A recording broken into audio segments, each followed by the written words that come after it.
ಕ್ರಾಕ್ಸ್ ಚಪ್ಪಲಿ ಧರಿಸಿ ಓರ್ವ ವ್ಯಕ್ತಿ ತನ್ನ ಪ್ರಾಣವನ್ನೇ ಕಳೆದುಕೊಂಡಿದ್ದಾನೆ.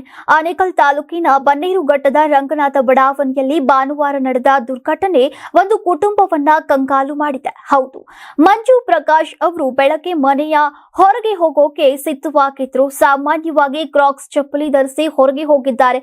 ಅದರಲ್ಲಿ ಅಡಗಿ ಕುಳಿತಿದ್ದಂತಹ ಕೊಳಕು ಮಂಡಲ ಹಾವು ಕಚ್ಚಿದೆ. ನಂತರ ಮನೆಗೆ ಬಂದು ಮಲಗಿದಾಗ ಹಾವು ಕಚ್ಚಿದ ಪರಿಣಾಮ ಅವರ ದೇಹದಲ್ಲಿ ವಿಷ ಏರಿ ಮೃತಪಟ್ಟಿದ್ದಾರೆ. 84ರಿಂದ 50 kg ಬಂದೆ. ಆಮೇಲೂ ಸಣ್ಣಗೆ ಫಿಟ್ ಆಗಿದ್ದೀನಿ. ಅದಕ್ಕೆ ನಾನು ಯೂಸ್ ಮಾಡ್ತಾ ಇರೋದು ಜೀನಿ ಸ್ಲಿಮ್. ಸಣ್ಣ ಆಗೋಕ್ಕೆ ಜೀನಿ ಸ್ಲಿಮ್ ಯೂಸ್ ಮಾಡಿದೆ, ಹೆಲ್ದಿನೂ ಅದೇ. ನೀವು ಸಣ್ಣ ಆಗಬೇಕಾ, ಹೆಲ್ದಿ ಆಗಬೇಕಾ? ಹಾಗಿದ್ರೆ ಜೀನಿ ಸ್ಲಿಮ್ ಯೂಸ್ ಮಾಡಿ. ಸಣ್ಣ ಆಗೋದಕ್ಕೆ ಯಾವುದೋ ಪ್ರಾಡಕ್ಟ್ ಹೇಳ್ತಾ ಇದ್ದಾಳೆ, ಏನಾದರೂ ಸೈಡ್ ಎಫೆಕ್ಟ್ಸ್ ಇದೆ ಅಂತ ಯೋಚನೆ ಮಾಡ್ತಾ ಇದ್ದೀರಾ? ಖಂಡಿತ ಇಲ್ಲ, ಯಾಕಂದರೆ ಇದು ಕೆಮಿಕಲ್ ಫ್ರೀ. ಸಣ್ಣ ಆಗಬೇಕು ಅಂದರೆ ಜೀನಿ ಸ್ಲಿಮ್ ಯೂಸ್ ಮಾಡಿ. ಹೆಚ್ಚಿನ ಮಾಹಿತಿಗೆ ಕೆಳಗೆ ಡಿಸ್ಪ್ಲೇ ಆಗ್ತಿರೋ ನಂಬರ್ಗೆ ಕಾಲ್ ಮಾಡಿ.